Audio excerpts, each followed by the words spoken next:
Good morning. Welcome back to Coaching Conversations. Thanks so much for joining us. I'm Lourdes Slafer. And I'm Maria Sapio. Be sure to stay tuned until the end for some practical practices you can start using right away. Yeah. So today we're talking about that moment, the one, when one little thing goes wrong and it feels like your whole day is ruined. Maybe you get a passive aggressive text or you spill coffee and suddenly you're convinced that you're just having a bad day. And everything that happens after that just confirms it. It's that feeling of being a victim of your circumstances. And, when I see folks react this way, it always reminds me of that children's book, Alexander and the Terrible, Horrible, No Good, Very Bad Day. Does this resonate with you, Maria? I don't remember that book. I resonate with Alexander with a terrible, horrible day. But we've all been there. It's feeling of being stuck or powerless, like you're just being carried along by a wave of bad luck. You feel like the world is happening to you instead of it happening for you. And that's the core problem we're solving today, the feeling of being powerless. Because what if that feeling is actually a lie? Because really it is. What the power is, it's not what happens to you, but it's that what's happening inside of you. We're going to dive into how your mind is the ultimate CEO and why taking control of it, as Stoicism teaches us, is the most liberating thing you can do. Yeah. And, I don't mean to put myself above that. I just catch it sooner. Like through my practices, I just kind of catch it sooner. I'm like, okay, let me slow down here before I spin off. So Right, right. if you're, did you want to say something, Maria? No, no. Oh, okay. So I just want to share, if you're prone to anxiety or catastrophic thinking, or if you tend to interpret neutral events negatively, this is for you. If you also feel stuck or powerless because it helps you, this will help you reframe your experience as something that is actively being shaped by your rational mind and not just external forces, right? So if you're facing challenging life circumstances and need to find meaning and purpose in the middle of the mess, this is for you. Yeah, I mean, really, it's for you if you feel like you're just drifting through life, or if you want to finally stop being a passenger in your own mind and life, and start driving. And it's so important for everyone right now because we live in a really chaotic world. Your mind's ability to create order is your superpower. So, let's dive in. Yeah. So let's talk about the emotional toll this takes. It's really challenging when you feel like your day is on a downhill slide and there's nothing you can do to stop it. I remember when I was working on a big project years ago, I made a small mistake and I spent the rest of the day convinced that the entire project was a failure and that my boss secretly thought that I was incompetent. I let that little tiny mistake, a 2-minute fix, really ruin my entire week and all of my confidence, right? It just got zapped out with this event. And it's like I was a passenger in my own mind. Yeah, no, I hear that, Lourdes. But it's fascinating how two people can experience the same event and have completely different emotional responses. I had a friend who was laid off from her job. I hope she doesn't get upset about me sharing this story because it's a good one. But the situation for anybody else, they would have been spiraling or getting depressed or rightfully so, getting sad. But instead of panicking, she just, she said to me, it's a gift. It's a gift.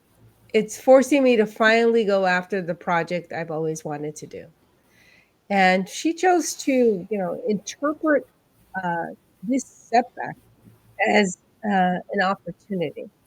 And it's when we use that cognitive reframing, we basically pivot by shifting our perspective and our. Yeah, and this is actually really a simple tool. It helps us realize that our emotions don't come directly from events themselves, but from how we interpret those events. So, say you're stuck in traffic, your emotional response isn't coming from the cars in front of you, it's actually coming from what's going on in your head, right? Your interpretation of it. You might be thinking, I'm going to be late, I'm going to miss my meeting, I don't have time for this, this is a waste of my time, and whatever else you might come up with. And so the traffic isn't the problem, your thoughts about the traffic are the real problem. Right. It's what's going on in our mind, right? And your mind, it's not a passive mirror reflecting reality. It's an active workshop making things, appear as if the way it wants to. It creates a lot of drama, your mind, if you let it. But, you get to choose the lens through which you see the world. This isn't who you are. This is a habit that you have. The meaning that you give an event will either create more chaos or a sense of direction. Just to dive a little bit into the juicy brain stuff. Um, this rational mind, this CEO, this command center, as Marcus Aurelius likes to call it, it's primarily located in the prefrontal cortex, the brain's executive center. And it's responsible for things like decision making, planning, and self motivation. It allows you to pause before you react and say, hold on, what's a different way to look at this? Yeah, and I just want to interject that mindfulness is really beneficial for activating this part of our brains, because our brains are always looking for patterns. And so if you repeatedly interpret things negatively, your brain creates a well-worn path, a neural habit of Mhm. negativity. And this is where neuroplasticity comes in. The good news is that we can literally rewire our brains by using practices like cognitive reframing to intentionally build new, more positive pathways. So we're not stuck with a negative mindset. We can literally change the way our brain works. Yeah, I mean, it's so powerful, right? Now we know why we feel powerless. One thing that I just want to add here is that you can do this 100% for your present situation and what's happening to you, but it's also something that we can use, that Lourdes and I constantly use with our client, is reframing our past also to empower us. So it's a way of taking action by reclaiming control of that narrative of the past. I am so glad you said that, Maria, because that really is such a powerful practice and tool that we use in coaching, reframing the past and like refiling the stories that we've told ourselves from the past occurrences in our childhood, perhaps, and just gaining freedom from that narrative is really so powerful. But for now, in your current daily life, right? The next time something goes wrong, try this 3 second rule. So before you react, take 3 seconds to just breathe. That's all. That tiny pause gives your prefrontal cortex, your rational mind, a chance to come online. And it's not about ignoring the feelings, it's about giving yourself the space to choose a different one. Right, because after you take that breath, use the reframe challenge and just ask yourself, what's an alternative less negative way to look at this. And maybe that friend who didn't text you back right away, maybe they're not ignoring you. Maybe they're just busy. Maybe they're having a busy day. Maybe they're having a challenging day, right? Or maybe your boss didn't hate your idea, Lourdes.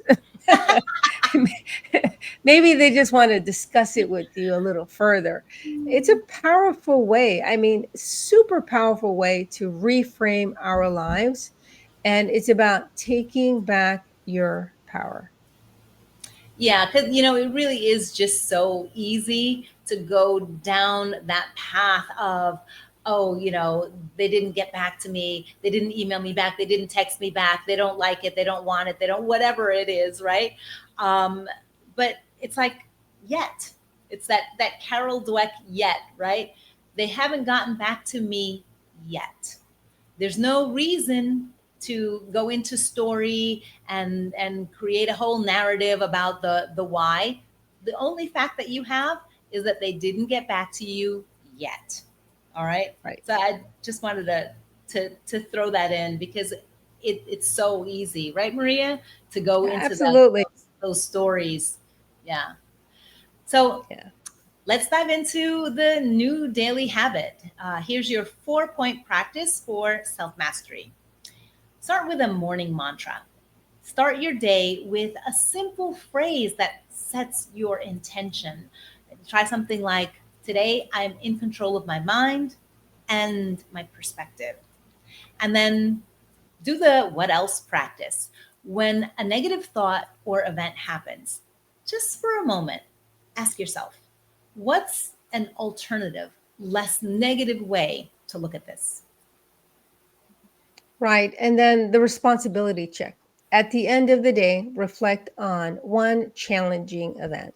Ask, what did I choose to believe about this event? And what did I choose to believe about myself in that moment? And that responsibility check, that's the kind of thing that you can use for past events as well. And then the mindful observations. Throughout the day, just notice your thoughts without judgment. Don't fight them. You know, just see them for what they are. Their thoughts, their words, not facts. We give them meaning. We make that decision. So just break them down to thoughts and words. So, we really hope you give this practice a try. It's about building a better relationship with your mind and giving you the emotional mastery and freedom that you deserve. So, share your experiences with us in the comments below. Yeah. And remember, your character is not just what you do, but who you choose to be in every moment. And on that note, we'll leave you with this powerful quote. Um, we are shaped by our thoughts. We become what we think. Thanks for being with us. We're walking this path right alongside you. Take care of your heart, take care of your mind, and take care of yourself. If you found this helpful, support our work by liking, sharing, following, and subscribing. And we'll see you next time.